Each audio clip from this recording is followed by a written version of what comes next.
السلام علیکم، آپ دیکھ رہے ہیں ہو کیا رہا ہے۔ میں ہوں Faisal Abbasi, group editor 92 news. Irshad Ahmad Arif Sahab ساتھ ہیں۔ شکریہ ارشاد صاحب آپ کا۔ پروگرام میں ہمیں پاکستان تحریک انصاف کے سینئر رہنما شفقت محمود صاحب بھی جوائن کر رہے ہیں۔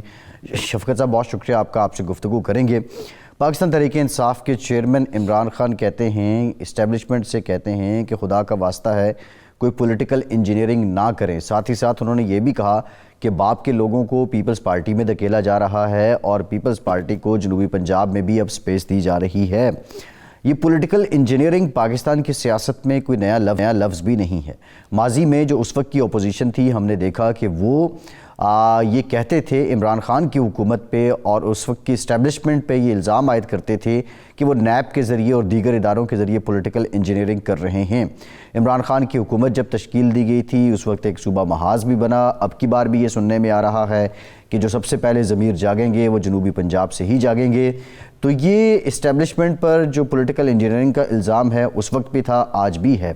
اور یہ سیاسی جماعتیں اپنے آپ کو اتنا منظم کیوں نہیں کر لیتی کہ ان کے لوگ نہ ٹوٹیں، اتنے شفاف اور اتنا جمہوری سلسلہ کیوں نہیں ہو جاتا کہ یہ الزام لگانے کی نوبت ہی نہ آئے۔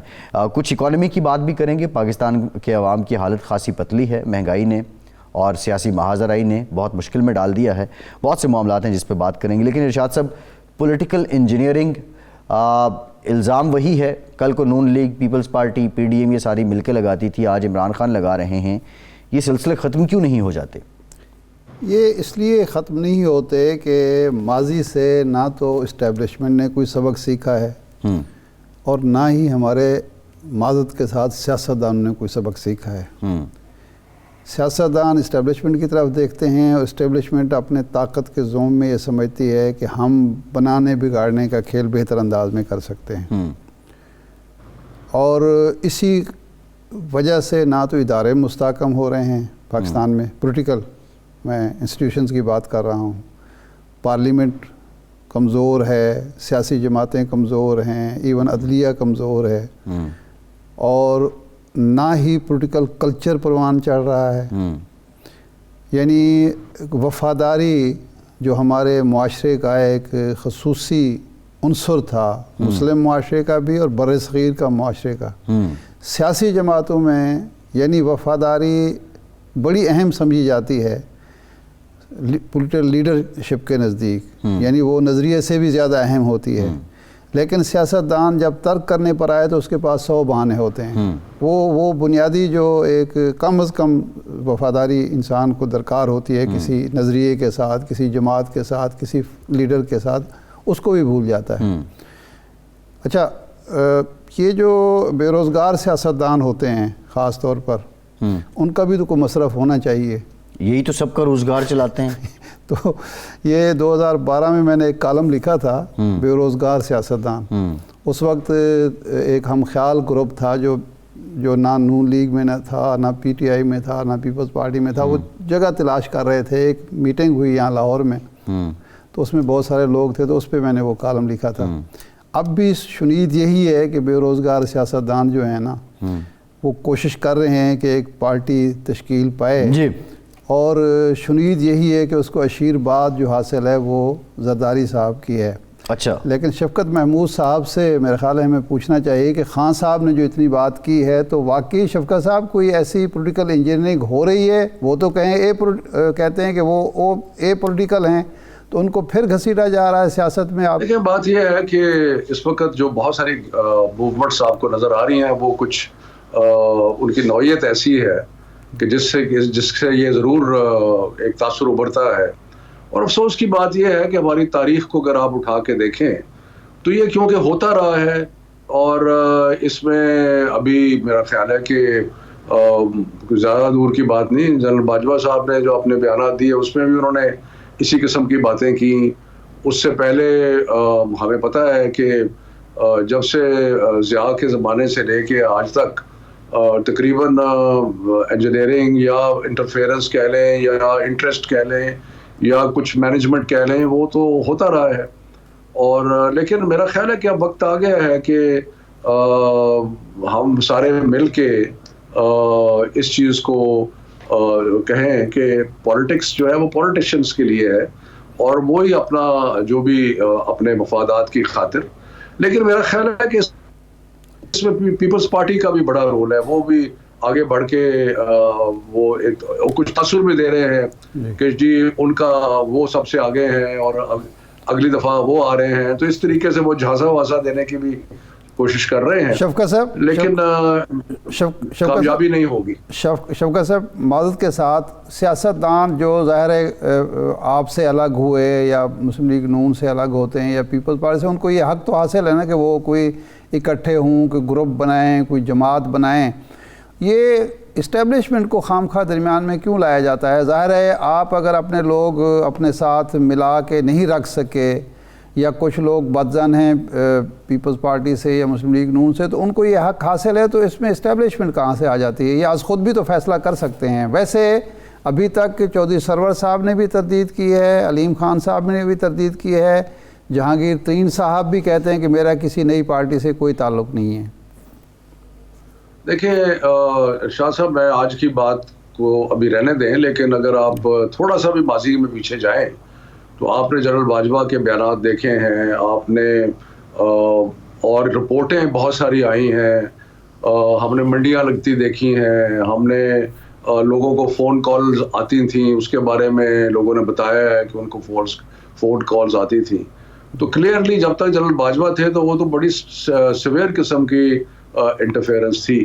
اس کے بعد ایک پالیسی کے بارے میں بتایا گیا کہ ابھی انٹرفیئرنس نہیں ہوگی, تو ہم امید کرتے ہیں کہ وہ نہیں ہوگی اور پولیٹیکل معاملات پولیٹیکل طریقوں سے طے ہوں گے, اور جو ہمارا مل جل کے بحیثیت قوم ہم ٹیررزم کا بھی مقابلہ کریں گے, سارے ادارے مل کے ہم اور بھی فیصلے کر سکتے ہیں, اس میں بالکل رول ہے, لیکن یہ پولیٹیکل جو اونچ نیچ ہے اس میں رول نہیں ہے.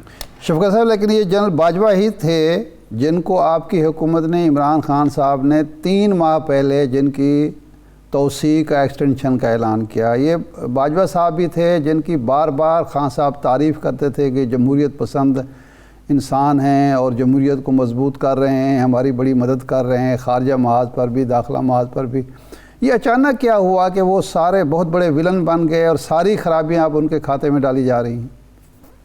دیکھیں, پہلی تو بات یہ ہے کہ خان صاحب نے اس چیز کے بارے میں کہا ہے کہ یہ ایک غلطی تھی ان کو ایکسٹینشن دینے کی, اور میں سمجھتا ہوں کہ ایکسٹینشنز جو ہیں چاہے وہ سول میں ہوں چاہے ملٹری میں ہوں, ایکسٹینشنز نہیں ہونی چاہیے. اس سے سارا جو سینیورٹی کا لائن ہے وہ ڈسٹرب ہوتی ہے, اس سے سسٹم جو ہے وہ بہت افیکٹ ہوتا ہے, ایک بندے کا بہت زیادہ امپیکٹ ہونے لگ جاتا ہے over a long period of time. تو اس لیے ایکسٹینشنز تو نہیں ہونی چاہیے.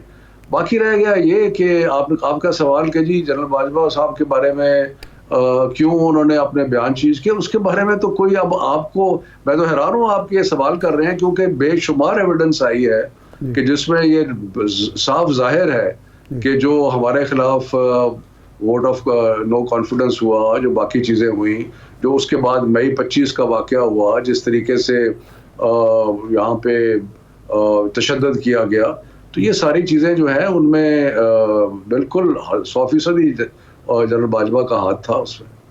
نہیں, لیکن دیکھیں ایک تو یہ تشدد کا معاملہ ہے, وہ تو رانا ثناء اللہ صاحب اس کو اون کرتے ہیں کہ جی ہم نے کرایا کیونکہ ہم روک رہے تھے, ہم نہیں چاہتے تھے کہ حملہ ہو اسلام آباد پر, کیپٹل پر.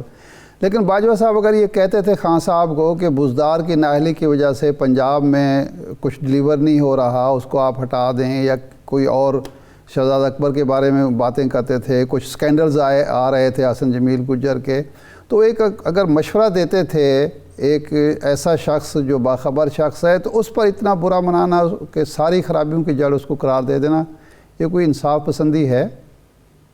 دیکھیں, آپ کی اپنی رائے ہے, میں آپ ان کے دفاع میں جو بھی کہنا چاہتے ہیں ضرور کہیں, لیکن بیسک بات یہ ہے کہ جس طریقے سے انہوں نے برتاؤ کیا, اور جس طریقے سے اگر وہ, کیا مجھے آپ بتائیں اسٹرکٹلی اسپیکنگ یہ ان کا کام تھا کہ وہ بتاتے آ کے کہ جی کہ بزدار کیا کر رہے ہیں یا وہ شہزاد اکبر کیا کر رہے ہیں, یہ ان کا کام نہیں تھا.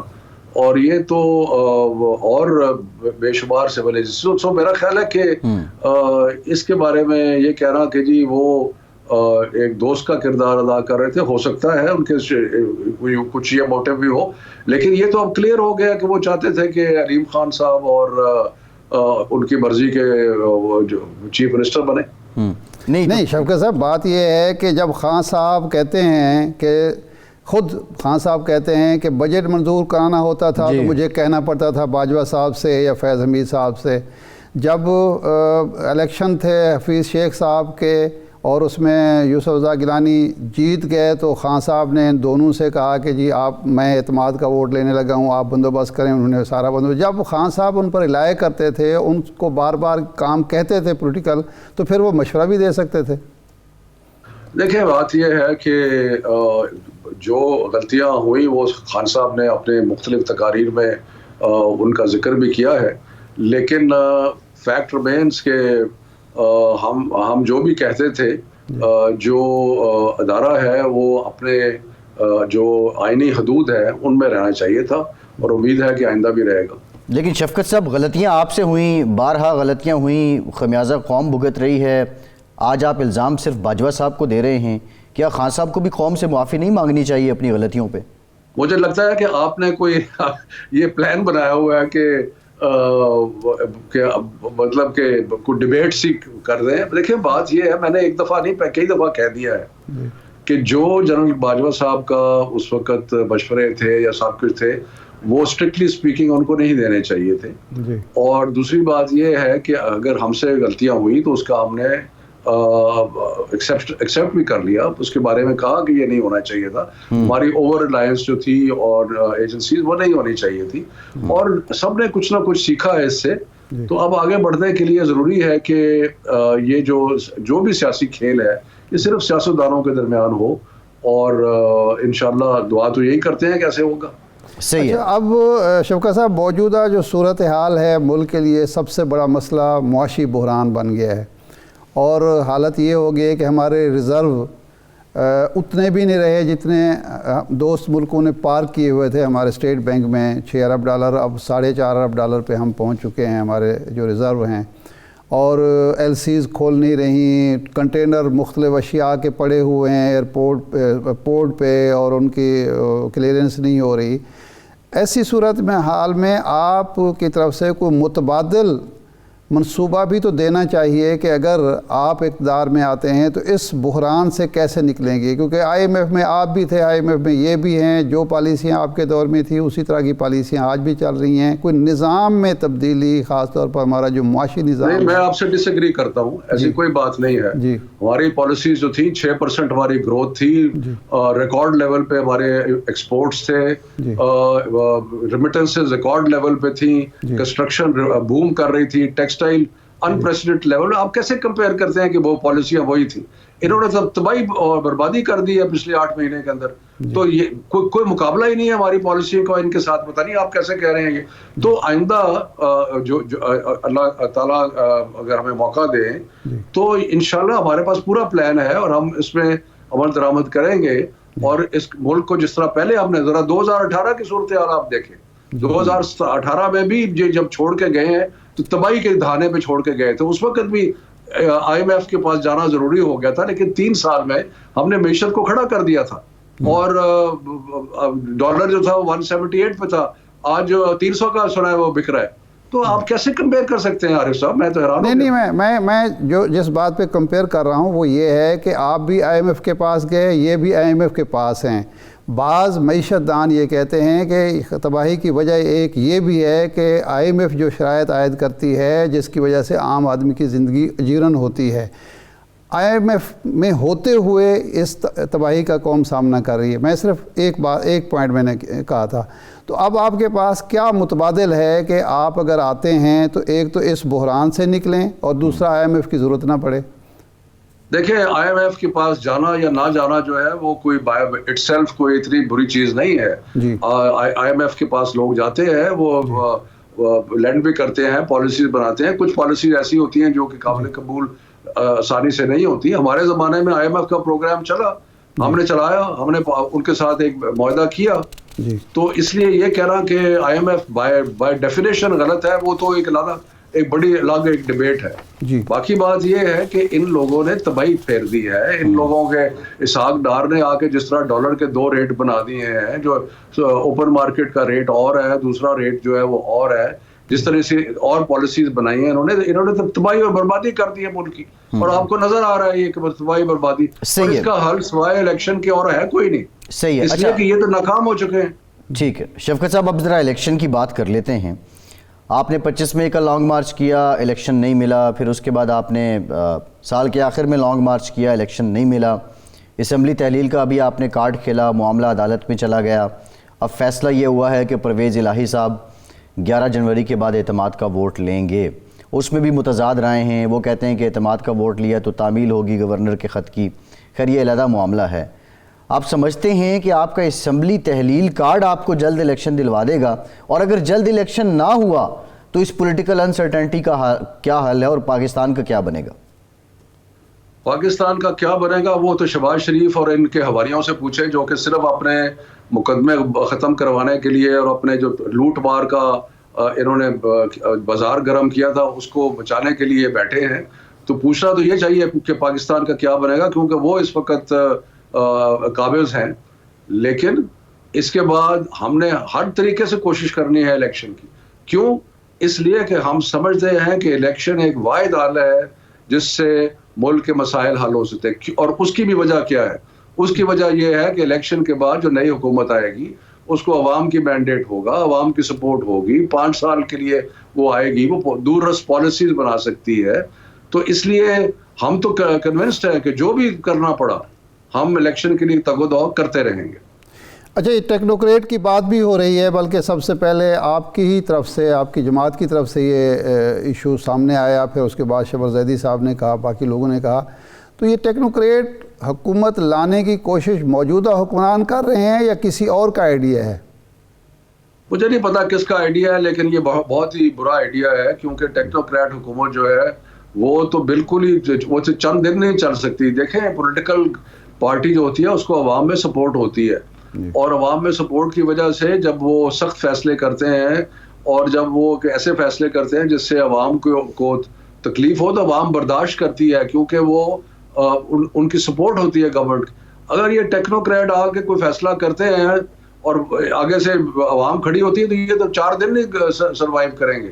تو اس لیے ٹیکنوکریٹ جو ہے وہ آپ کے ایڈوائزر ہو سکتے ہیں, ان کو چند ایک اسپیشل اسسٹنٹ بنایا جا سکتا ہے, ان کے لیے اور اس قسم کی چیز کی جا سکتی ہے کہ وہ اپنی رائے مشورہ دیں, لیکن فیصلہ جو ہے وہ ایک منتخب حکومت ہی کر سکتی ہے. اور جو الیکشن کے بعد اگر یہ سمجھ میں آ جائے لوگوں کو کہ پاکستان کس خطرناک پوزیشن پہ کھڑا ہے.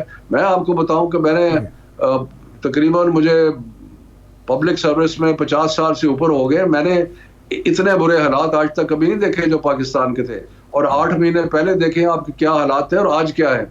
تو اس لیے میرا خیال ہے کہ ان کو تھوڑے سے اگر ذرا بھی درد ہے پاکستان کے لیے تو الیکشن کی طرف جائیں. صحیح ہے. اچھا شفقت صاحب, پھر آپ نے الیکشن کا ذکر کیا ہے, اب یہ مطالبہ وہ مان نہیں رہے اور کوئی مذاکرات بھی نہیں ہو رہے ہیں.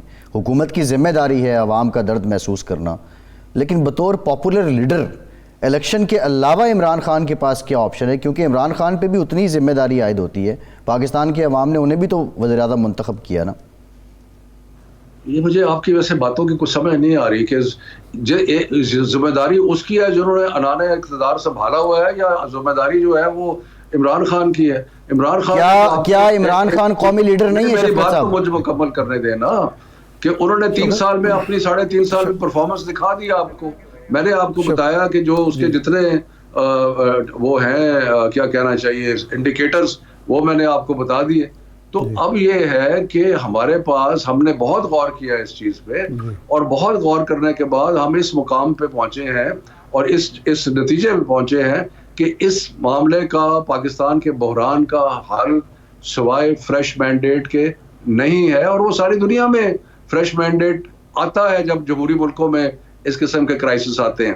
مختلف جگہ پہ آپ دیکھیں کہ سال میں 1-2 الیکشن ہو جاتے ہیں. تو اس لیے میرا خیال ہے کہ اگر پاکستان کا درد ذرا بھی ہے ان لوگوں میں تو ان کو الیکشن کی طرف بڑھنا چاہیے. شفقت صاحب, یہ 11 جنوری کے بعد جب یہ فیصلہ عدالتی آ جاتا ہے، ہفتے میں آئے 4 دن میں آئے، جو کچھ بھی ہو، آپ پر امید ہیں کہ نمبر 1 چودھری پرویز الہی صاحب جو ہیں اسمبلی توڑ دیں گے، نمبر 1؟ دوسرا یہ ہے کہ اگر عدالت ان کو کہتی ہے اعتماد کا ووٹ لینے کو، تو آپ کے پاس نمبر پورے رہیں گے یا کوئی خطرہ ہے آپ کو کہ پیسہ چلے گا، دباؤ چلے گا، فون آئیں گے اور نمبر پورے نہیں ہو پائیں گے؟ دیکھیں، پہلی تو بات یہ ہے کہ جس طرح حالات بڑھیں گے اس میں کچھ کورٹ کیسز بھی ہیں، باقی چیزیں بھی ہیں، اس لیے اس کا ایگزیکٹ ٹریجیکٹری کہ یہ کس طرف جائے گا، کیسے جائے گا، اس کو پن پوائنٹ کرنا اس وقت مشکل ہے. لیکن یہ بات تو کلیئر ہے کہ ہماری کوشش اور خواہش یہی ہے کہ ہم دیکھیں، پنجاب اسمبلی توڑنے کا مقصد یہ نہیں ہے کہ ہم کوئی پنجاب اسمبلی کے خلاف ہیں یا کوئی پرابلم ہے. ہم سمجھتے ہیں کہ الیکشن کی طرف جانے کے لیے کچھ راستے ہموار کرنا چاہ رہے ہیں، کیونکہ ان لوگوں کو سمجھ نہیں آ رہی. سو وہ باقی رہ گیا یہ کہ جی پیسے تو آپ یہ بتائیں کہ سندھ کے وزیر یہاں لاہور میں کیا کر رہے ہیں، آ کے کس لیے بیٹھے ہوئے ہیں، اور زرداری صاحب آ کے کس لیے دکانیں کھلی ہوئی ہیں یہاں پہ. تو یہ تو کوشش تو کرتے رہیں گے. نہیں، میرا تو سوال یہ ہے کہ کیا ان کی کوششیں کو کامیاب ہوئی ہیں یا آپ نے ناکام کر دی ہیں؟ انشاءاللہ ان کی کوششیں ناکام ہوں گی، کیونکہ انہوں نے ہمارے کچھ لیڈی ایم پی ایس کو اپروچ کیا، بڑے بڑے فگر جو تھے وہ آفر کیے، اور انہوں نے جو مڈل کلاس کی خواتین تھیں انہوں نے ریفیوز کر دیا. تو میرا خیال ہے کہ جو ایک جذبہ ہے تحریک انصاف کی ممبرز کا، وہ کہیں نہیں جا رہا. صحیح ہے، ٹھیک ہے. شفقت محمود صاحب، بہت شکریہ آپ کا. پاکستان تحریک کے سینئر رہنما ہمارے ساتھ موجود تھے. ایک بریک کے بعد اس پہ بھی بات کریں گے اور پاکستان کی معیشت کی کہانی بھی آپ کو سنائیں گے. ہمارے ساتھ رہیے.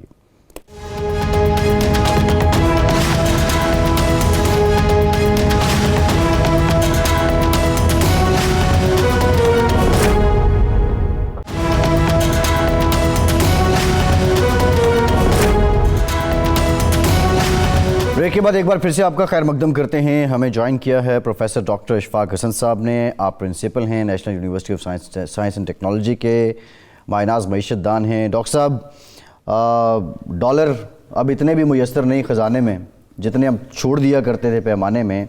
یہ سب کچھ جو ہو رہا ہے، کیا یہ آئی ایم ایف کی شرائط نہ ماننے سے یا آئی ایم ایف کے پروگرام سے گریز کرنے کی وجہ سے ہے یا کوئی اور ریزن ہے؟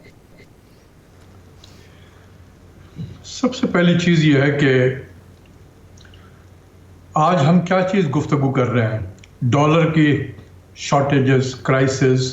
لوگ باتیں کر رہے ہیں کہ ہم ڈیفالٹ کریں گے یا نہیں کریں گے. ہم یہی گفتگو کر رہے ہیں نا؟ جی بالکل. جی. کیا 10 مہینے پہلے یہی موضوع گفتگو ہوتا تھا آپ کے پروگرام میں، یا یہ ہوتا تھا کہ جی مہنگائی بہت ہو گئی ہے؟ جی مہنگائی کی بات ہوتی تھی. اب ہم مہنگائی سے اب ہم ڈیفالٹ کے نوبت پہ آ گئے ہیں جو ہم ڈسکس کر رہے ہیں. جی. تو آپ خود سوچیں کہ یہ 10 مہینے میں چیزیں ہمارے یہاں بہتر ہوئی ہیں یا خراب ہوئی ہیں؟ ظاہر ہے آج موضوع گفتگو ہی بدل گیا ہے ہمارا. آج ہم سروائیول کی باتیں کر رہے ہیں، تو چیزیں خراب ہوئی ہیں نا؟ جی بالکل. میرا ویو یہ ہے کہ چیزوں کو جان بوجھ کر خراب کیا گیا ہے. اچھا. بالکل، تاکہ پاکستان کی ولنریبلٹی کو بڑھایا جائے. جتنا زیادہ پاکستان ولنریبل ہوگا اتنا ہی آسانی سے اس کو ہم دبا سکتے ہیں، اس سے جو چاہیں کروا سکتے ہیں. تو یہ میں دیکھ رہا ہوں، کیونکہ جب میں یہ دیکھ رہا ہوں کہ چیزیں خراب ہو رہی ہیں تو حکومت وقت کو بھی تو نظر آ رہا ہوگا چیزیں خراب ہو رہی ہوں گی. تو ایسے خراب ہوتے ہوئے ماحول میں آپ سوچ سکتے ہیں کہ 75 سے 80 ممبر کیبنٹ بھی آپ کی ہو اور اسی طریقے سے باہر کے دورے بھی چل رہے ہیں، تو آپ کے نزدیک تو کوئی چیزیں خراب نہیں ہوئی ہیں. لیکن قوم یہ سمجھ رہی کہ چیزیں بہت زیادہ خراب ہو گئی ہیں. کیا ہم اس طریقے سے چل سکتے ہیں آگے؟ میں آپ پہ چھوڑ رہا ہوں، آپ ہی بتائیں. نہیں ڈاکٹر صاحب، چل نہیں سکتے، لیکن اب حل کیا ہے؟ کیا ڈیفالٹ ہونے جا رہے ہیں ہم؟ دیکھو، ابھی تک تو ہم نہیں ہوئے ہیں، اور ایز لانگ ایز کہ ہم وقت پہ جو ڈیٹ کی ادائیگی ہے ہم اس کو ادا کرتے جا رہے ہیں، تو اس کا مطلب یہ ہوا کہ ہم نے ابھی تک ڈیفالٹ نہیں کیا ہے. ٹھیک ہے. آئندہ کیا ہوگا میں یہ سمجھتا ہوں کہ اگر منشا ہے حکومت وقت کی جی کہ پاکستان کو سری لنکا کی طرح ڈیفالٹ قرار دیا جائے اچھا تو پھر دنیا کی کوئی طاقت نہیں روک سکتی ہے، کیونکہ ڈرائیونگ سیٹ پہ وہ بیٹھے ہوئے ہیں. نہیں، حکومت کی ڈاکٹر صاحب حکومت کی یہ منشا ہو سکتی ہے، اور کیوں ہوگی؟ نہیں، میں تو آپ ایک وہ بتا رہا ہوں کہ اگر کوئی ملک ڈیفالٹ کرے گا تو جب تک کہ حکومت وقت کی منشا نہ ہو اس وقت تک نہیں ہو سکتا. صحیح، ٹھیک ہے نا؟ کیونکہ ڈرائیونگ سیٹ پہ جو بیٹھا ہوتا ہے وہ گاڑی کو چاہے کھڈے میں گرا دے جا کے، چاہے وہ منزل تک پہنچا دے. ٹھیک. تو ہم نے جو ہے، اور اس میں میں آپ کو بتاؤں صرف یہ ذمہ داری جہاں تک ہے نا، جی یہ پوری پاکستانی قوم اس کی ذمہ دار ہے. اچھا، پوری قوم، میں، آپ سب ذمہ دار ہیں. ٹھیک. ٹھیک ہے، اور جو لوگ اس ملک میں میٹر کرتے ہیں جی وہ بھی ذمہ دار ہیں. ٹھیک. ہمارا مائنڈ سیٹ ایسا ہو گیا ہے نا جی کہ ہم جو ہے ایک طریقے سے آپ سمجھ لیں کہ ہم ایک شکست خوردہ قوم کی طرح ہو چکے ہیں جی کہ چیزیں ٹھیک اب نہیں ہو سکتی ہیں. صحیح. ہم IMF کے بغیر زندہ نہیں رہ سکتے ہیں. یہ ہمارے ذہن میں یہ بیٹھ چکا ہے. ٹھیک. اور میں پڑھے لکھے لوگوں کی باتیں کر رہا ہوں کہ ان کے ذہن میں یہ ساری چیزیں بیٹھ گئی ہیں کہ اب ہم تو بغیر IMF کے رہ نہیں سکتے. تو میں آپ کو بتاؤں کہ ایک چھوٹا سا آپ کے ناظرین کے لیے ایک چھوٹا سا واقعہ 2 لائنوں کا سنانا چاہتا ہوں کہ جب امریکہ میں غلامی اپنے عروج پہ تھی تو ایک خاتون تھی جن کا نام تھا بیریٹ. اچھا. اور اس نے ایک خفیہ تنظیم اپنی بنا لی تھی جس کا پرپس یہ تھا کہ غلاموں کو بھاگ جانے میں وہ مدد کرتی تھی. اچھا. تو کسی نے اس سے پوچھا اس خاتون سے کہ تمہارے اس مشن میں سب سے مشکل مرحلہ کون سا ہے؟ جی. تو اس نے کہا کہ غلام کو یہ ترغیب دینا، جی.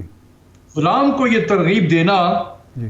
کہ تم غلام نہیں ہو اور تم اس سے آزادی حاصل کر سکتے ہو. اس کے مائنڈ سیٹ کو چینج کرنا یہ سب سے میرا مشکل کام تھا.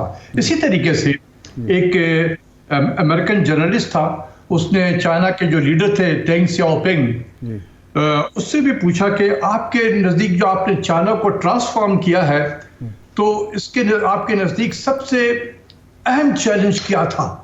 تو اس نے کہا تھا کہ چائنیز قوم کے مائنڈ سیٹ کو بدلنا، کہ دیکھو تم اپنے اوپر بلیو کرو اور ہم ایک ترقی یافتہ ملک بن سکتے ہیں. تو اس مائنڈ سیٹ کو چینج کرنا سب سے بڑی جو ہے ڈینگ سیاؤ پنگ کے لیے مشکل مرحلہ تھا. آج پاکستان میں اس مائنڈ سیٹ کو بدلنا کہ ہم IMF کے بغیر بھی زندہ رہ سکتے ہیں سب سے بڑا چیلنج. نہیں تو ڈاکٹر صاحب، یہ عمران خان صاحب جب آئے تو انہوں نے تو یہ مسلسل کہا، انہوں نے کہا تو میں تو خودکشی کر لوں گا بجائے IMF کی طرف جانے کے، لیکن وہ بھی چلے گئے. اس کا مطلب ہے کوئی نہ کوئی ایسی مجبوری تو ہے جس کی وجہ وہ شخص بھی یا وہ حکمران بھی جو خودکشی کو ترجیح دے رہا تھا وہ IMF کی طرف چلا گیا. تو اس کی وجہ کیا ہے؟ آپ بھی تو ان کی مشاورتی ایک کونسل کا حصہ تھے. صحیح کہا ہے آپ نے. جی. اور یہی وجہ تھا جی کہ جب میں نے ان کی تقریریں سنی تھی تو مجھے بڑا اچھا لگا کہ چلو کوئی تو شخص ہے جو اتنا اسٹرانگ اسٹینڈ لے سکتا ہے. جی. تو میں بھی لوگوں کو کہنا شروع کیا کہ جی learn to live without IMF. جی. لیکن میں نے اپنی آنکھوں سے دیکھا کہ ان کے کیبنٹ میں لوگوں کی اسٹریٹجک پلیسمنٹ ہوئی ہے. اچھا. Strategic placement. اچھا. جن کا کام یہ تھا کہ ان کو صبح دوپہر شام کان میں یہ ڈالا جائے کہ سر اگر IMF میں نہیں گئے تو بربادی ہے، تباہی ہے. بالکل نہیں. یہ ڈاکٹر صاحب یہ سمجھائیں ذرا، ڈاکٹر صاحب یہ سمجھائیں، آپ یہ کہہ رہے ہیں کہ آپ نے یہ دیکھا کہ IMF نے اپنے بندے عمران خان کی کابینہ میں یا ٹیم کے ساتھ پلانٹ کیے. اسٹریٹجک پلیسمنٹ میں لفظ ہی استعمال کر رہا ہوں. اسٹریٹجیکلی پلیسڈ تھے لوگ جن کا کام یہ تھا کہ صبح دوپہر شام آپ نے ان کے کان میں یہی ڈالنا ہے. ویکینڈ میں کبھی کبھی جا کے ان کو کہتا تھا کہ سر اگر گئے تو بربادی ہوگی، اگر گئے تو بربادی ہوگی. میں اکیلا تھا. پھر اس کے بعد سے صبح دوپہر شام یہی. تو انسان ہے, انسان کا فطرت یہ ہے, کچھ بدل جاتا ہے. کچھ اور بھی لوگ تھے ہمارے اکنامک ایڈوائزری کاؤنسل میں جنہوں نے بھی بہت بڑا رول پلے کیا. میں لوگوں کا نام نہیں لینا چاہتا ہوں کیونکہ اب یہ ماضی کا حصہ ہو گیا ہے. ہمیں اب آگے کی طرف دیکھنا ہے, آگے کیا کرنا ہے ہم نے. جی سر, آج کیا کرنا ہے ڈاکٹر صاحب, آج کیا کرنا ہوگا؟ یہ جو ایک یہاں بات کی جا رہی ہے کہ اب موجودہ بحران سے, معاشی بحران سے نکلنے کی صورت یہ ہے کہ ٹیکنوکریٹ حکومت قائم کر دی جائے. آپ سمجھتے ہیں کہ ٹیکنوکریٹ حکومت جس میں آپ ہوں اور جو ٹیکنوکریٹ ہیں, آپ کی فیلڈ کے لوگ ہیں, وہ اس بحران سے نکال سکتے ہیں ملک کو؟ دیکھیں, ٹیکنوکریٹ جو ہے ان کے ہاتھ میں کوئی جادو کی چھڑی تو نہیں ہوتی ہے کہ انہوں نے چھڑی گھمائی اور سب چیزیں بہتر ہو گئی. صحیح. جب تک کہ اس ملک کے سیاسی جو لوگ ہیں وہ ان کو بیک نہ کریں اور جو لوگ اس ملک میں میٹر کرتے ہیں وہ بالکل ان کے پیچھے کھڑے ہو, عوام اس کے پیچھے کھڑے ہو, تو ضرور کر سکتا ہے وہ, کیونکہ ان کے پاس نالج اینڈ اسکل سیاسی لوگوں سے ضرور زیادہ ہوتے ہیں, وہ کر سکتے ہیں. لیکن وہ ان آئسولیشن یا ایک جزیرے میں رہ کے تو نہیں کر سکتے ہیں. تو اس کے لیے ماحول, اب مجھے تو دوسری چیز یہ ہے کہ کیا آئین میں اس کی گنجائش ہے؟ وہ تو نہیں, یہ تو پھر ایکسٹرا کانسٹیٹیوشنل کام ہوگا. تو کیا آپ کے سپریم کورٹ وغیرہ یا اس قسم کے جو ہیں وہ لوگ اجازت دے دیں گے؟ اس میں بہت سارے ifs اینڈ بٹس ہیں. تو میں تو یہی کہوں گا, میں ہمیشہ سے کہتا رہتا ہوں کہ جب قوم نے میری بات کو نہیں سنا, بہت قیمتیں ادا کی ہیں, بہت پرائز پے کی ہے. میں نے اپریل کے مہینے میں کہا تھا کہ جب بجٹ کا ٹائم آیا تھا نا کہ 2 جون کو بجٹ پیش کیا جائے گا, 2 جون 2022 کی بات کر رہا ہوں کہ بجٹ پیش کیا جائے گا, تو میں نے کہا کہ دیکھیں اس پارلیمنٹ میں کوئی اپوزیشن نام کی تب کوئی چیز نہیں ہے, تو لہذا اس بجٹ کو آپ پاس کرا لیں 8 جون تک, اور 10 جون کو پارلیمنٹ کو ڈیزالو کر کے ایک کیئر ٹیکر گورنمنٹ بنا کے آپ الیکشن کی طرف چلے جائیں. اس وقت تک بہت پلوں کے نیچے سے اتنا پانی نہیں بہ چکا تھا, آج بہت زیادہ بہ گیا ہے کیونکہ میری بات کو لوگوں نے کوئی توجہ نہیں دی. اس کا حل جو ہے میرے نزدیک یہی ہے, آپ ایک فری, فیئر, ٹرانسپیرنٹ الیکشن کرا کے جو جیتتا ہے اس کے حوالے کریں اور پیچھے سے بیٹھ کے ہم سب اس کو ہیلپ کریں. ڈاکٹر صاحب, کہا یہ جاتا ہے کہ عام انتخابات ہوں گے, ایک سیاسی پارٹی اقتدار میں آ جائے گی, سیاسی پارٹی اپنے ووٹ بینک کو اہمیت دیتی ہے, وہ مشکل فیصلے نہیں کر پائے گی, حالات خراب سے خراب تر ہوتے جائیں گے اور الیکشن بھی کوئی مسئلے کا حل نہیں ہے. اس دلیل میں اور منطق میں کتنا زور ہے, وزن ہے؟ تو اگر الیکشن میں بھی اس کا حل نہیں ہے تو کیا حل ہے, آپ خود ہی بتا دیں. جی, کیا آپ ایکسٹرا کانسٹیٹیوشنل کام کریں گے آپ؟ جی, کیا وہ حل ہے؟ جی, میں تو آپ کو ایک قانونی راستہ بتا رہا ہوں بھائی. صحیح. ایکسٹرا کانسٹیٹیوشنل کوئی بات نہیں کر رہا ہوں میں. دیکھیں, اگر یہ ہم نے ذہن میں رکھا نا جی کہ یار یہ پارٹی اے آ جائے گی یا پارٹی بی آ جائے گی اس لیے میں الیکشن نہیں کراؤں گا, تو پھر بہت بربادی اور بھی سامنے میں دیکھ رہا ہوں. دیکھیں, میں نے بار بار کہا تھا کہ پاکستان اپنے اسٹیٹ آف ایکولیبریم سے ہٹ گیا ہے, ہم ایک ڈس ایکولیبریم اسٹیٹ پہ آ گئے ہیں, ہم اپنے محور سے ہٹ چکے ہیں. جتنا ڈیلے کریں گے اتنا ہی ہم اپنے محور سے دور ہٹتے چلے جائیں گے اور پھر اس کو واپس محور پہ لانا بہت مشکل ہو جائے گا. جی, اس لیے جتنی جلدی ہے آپ اپنے محور کی طرف آئیں, اور اس کا ایک ہی راستہ میں آپ کو بتا رہا ہوں, جتنی جلدی ہو یار الیکشن کراؤ. جی ٹھیک, ارریسپیکٹیو کے کون جیتتا ہے کون ہارتا ہے, خدا کے واسطے اس ملک کے خاطر ایک مرتبہ یہ فری, فیئر اینڈ ٹرانسپیرنٹ کرا دیا جائے. جی ٹھیک, بہت شکریہ ڈاکٹر اشفاق حسن صاحب. آپ کا ایک بریک کے بعد دوبارہ حاضر ہوتے ہیں.